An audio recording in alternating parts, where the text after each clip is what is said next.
All right, JHOP Clinic is officially in session, and we're going to talk about how to not use your hip flexors in the ab series, and specifically the scissors. This is fantastic. Okay, so as you set up, make sure, I think, is it particularly, do you feel the pull at the leg that's down? Yes. Yes, so don't go down so far. A lot of times I feel like the focus, because it's like right here in our eyes, becomes on that front leg, and then when we switch, it like collapses down to the mat. And right here, I'm just hanging in my hip flexor. I've lost all engagement through the back of my leg. So Okay. make sure you just like pause it at that diagonal. Yeah, so it's just hovering here so that I'm still squeezing with my glute and pressing this hip forward. Essentially, Okay. both sits bones want to be pressing forward, nice and long. So limit that range of motion. Focus on this stretch more than trying to like split. You know what I mean? Okay. There's no bonus points for a perfect split. Right. And that way, you keep it in your abs. You keep squeezing your booty. Yeah, you're here. My butt is engaged. And you can even give yourself a little poke. Yeah, as you're going through here. And then if you really need to, bend your knees a little bit. Yeah, still get the hamstring stretch. And then straighten it out again for the full leg effect. Yeah. Helpful? Yes, very helpful. Okay. Similarly, and I love when I wear this top to do Pilates. It's like got a giant knot in the back. It doesn't make any sense. I need to not wear it. Not helpful. Yeah, not helpful at all. Cute design, not for Pilates. It's like those really cute Lulus that have like the zipper for your keys in the back. And you like, and you you put your pants on, you start doing Pilates, and there's just like a giant zipper dipping it. Yeah. So think about your Pilates attire before you go into it. So somebody had also asked about stabilizing the pelvis. This came up in regards to one leg circles last time. And we're going to talk about it again today for the frogs and leg circles that we've been doing more in burnout. Yeah, so it'll get you really prepped for this. So friends, when we go into frogs, our legs are heavy. They're basically almost half of our body, all right? So when you press out, you can see my pelvis wants to tilt and this space wants to lift. What you want to do is keep your ribs down, your hips down, and push out through the heels as you zip up from that line. I always talk about the line in your pants since we're talking about pants. There's a seam right here over your pubic bone, yeah, that pulls up into your waistband. That is your zipper. You're pulling up. That doesn't mean you're tucking. It means you're zipping. So as the weight of the leg goes out, the zip happens, and that way the pelvis stays stable. Other things to think about are just pressing your lower back deep into the mat. Yeah? So that if my lower back is stable, then it's not going to rock and roll back and forward. And we talked about the pelvic bowl.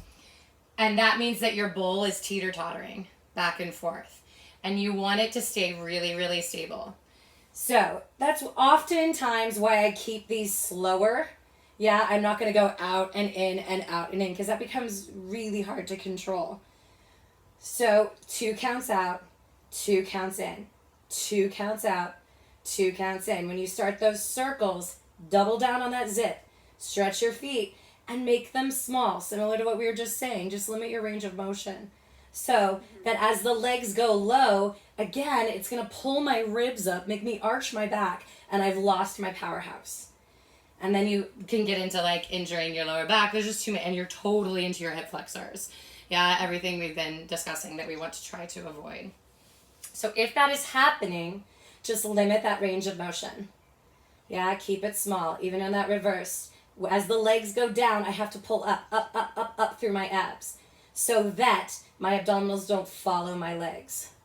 And I have this very boat rocking feeling going on through the ribs. So pull up a little bit more in that upper back, pull the ribs down, limit your range of motion, and that will help stabilize the pelvis in those frogs and leg circles. And for those of you that have done, the footwork series from the Reformer with me that we do sometimes, here it's the same principle. Yeah, I'm really pressing my lower back down with flexed feet. Lower back presses down. Abs zip in as the legs go out, etc. And again, don't go too low. Just stick it up a little higher, and then maybe to eye level. I love eyebrow level right there. I feel like that's my main challenging point for the 100, which is another good example of how those legs can like rock your boat forward. Yeah.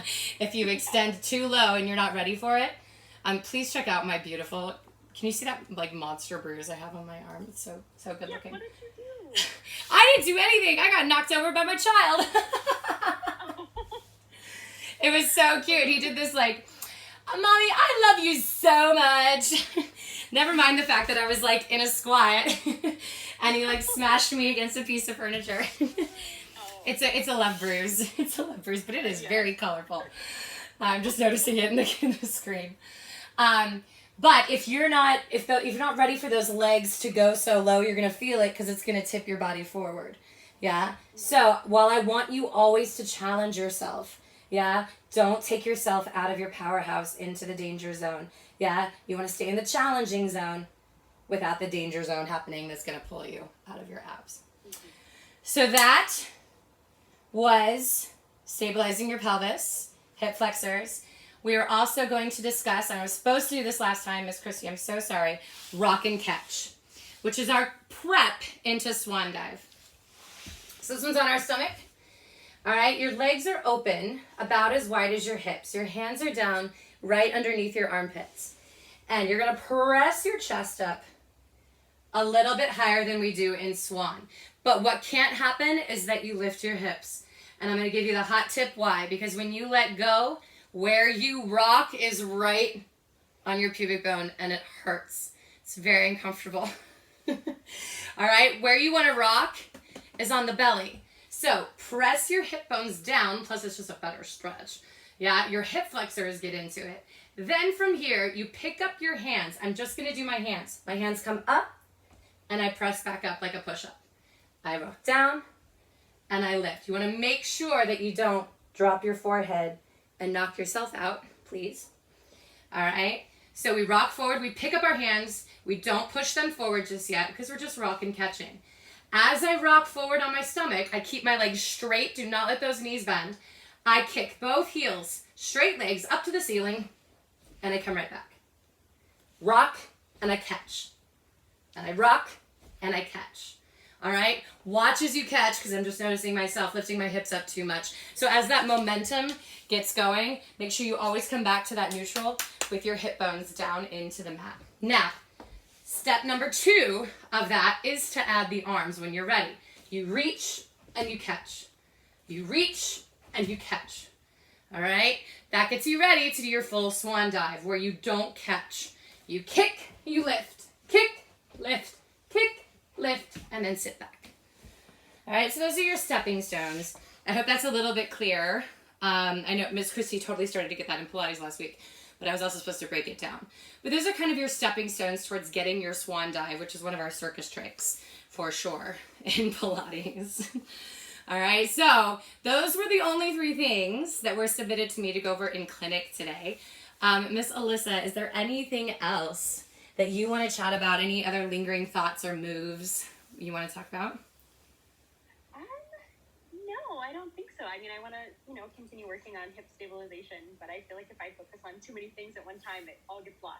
So I think that's good for me for this week. Actually, Alyssa, it's a great point. I have always made the joke since I started teaching, because we have all these cues as Pilates instructors, yeah? Drive shoulder blades down, lengthen through your tiptoes. And you're supposed to, with more advanced students, layer the cues, right? Mm-hmm. Draw your shoulder blades down as you lengthen through the top of your head. So now I've given you 2 cues in opposition to each other that you're supposed to do at the same time.